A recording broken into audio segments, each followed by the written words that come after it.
Politika li fil-prattika tinkoraġġixxi l-bilanċ bejn il-familja u x-xogħol u l-qsim ugwali ta' responsabiltajiet bejn il-koppja fix-xogħol tad-dar u fit-trobbija tat-tfal. Dawn kienu wħud mill-fatturi li diversi koppji u individwi elenkaw bħala kruċjali f'riċerka riċenti sew fl-għażliet tagħhom biex ikollhom it-tfal jew biex ikattru l-familja. L-istħarriġ li sar miċ-ċentru dwar l-istudji tax-xogħol tal-Università ta' Malta fost 600 persuna indika li huma biss 1% tal-irġiel li tabbew bir-responsabbiltajiet tat-trobbija tat-tfal imqabbla ma' 46.6% tan-nisa. Pereżempju, lif tal-maternità it-twal, il-koppji għandhom qisu sena u nofs qabel ma ikollhom imorru lura x-xogħol għaliex il-gvern jissapportjhom b'lif it-twal, meta jimirdu tfal ikollhom il-lif bil-ħlas. Jiġifieri aħna hemm rakkomandazzjoni ċari li ħarġu minn dan l-istudju, irrid ikun hemm il-will li nimplementawhom.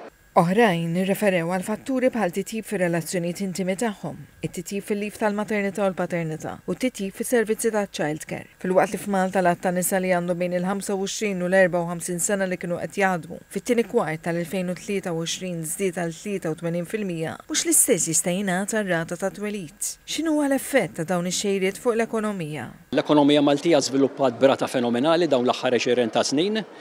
Forsi żviluppat b'rata maġla wisq, tant li il-familji Malti, speċjalment in-nisa, mhux qed isibu dik il-qafas li jippermettilhom li kollhom wieħed jew iktar ulied. U x'miżuri nistgħu ndaħlu taħt il-kappa tal-gvern, però bl-investiment tal-unions, l-investiment ta' min iħaddem, l-investiment tal-sistema edukattiva, ħalli ikollna politika li tgħin fit-tfassil ta' familji. Minkejn il-maġġoranza assoluta jemmnu li l-att ideali ta' tfal għal kull familja huwa 2 jew iżjed, ħafna minn dawk li qatt m'għandhomx tfal jew li għandhom biss wild qalu li mhumiex qegħdin jippjanaw jew f'dan l-istadju għadhom mhux ċerti. F'konferenza bit-tema nagħtu tifsira ġdida lix-xogħol u l-familja, il-Kummissarju tal-Kummissjoni għall Promozzjoni tan-Nisa Rini Lajvira wissiet dwar ir-rata baxxa ta' fertilità. Kruċjali għaliex hija ħajjitna, il-ħajja ta' kuljum tagħna, kif ngħixu, il-valuri tagħna.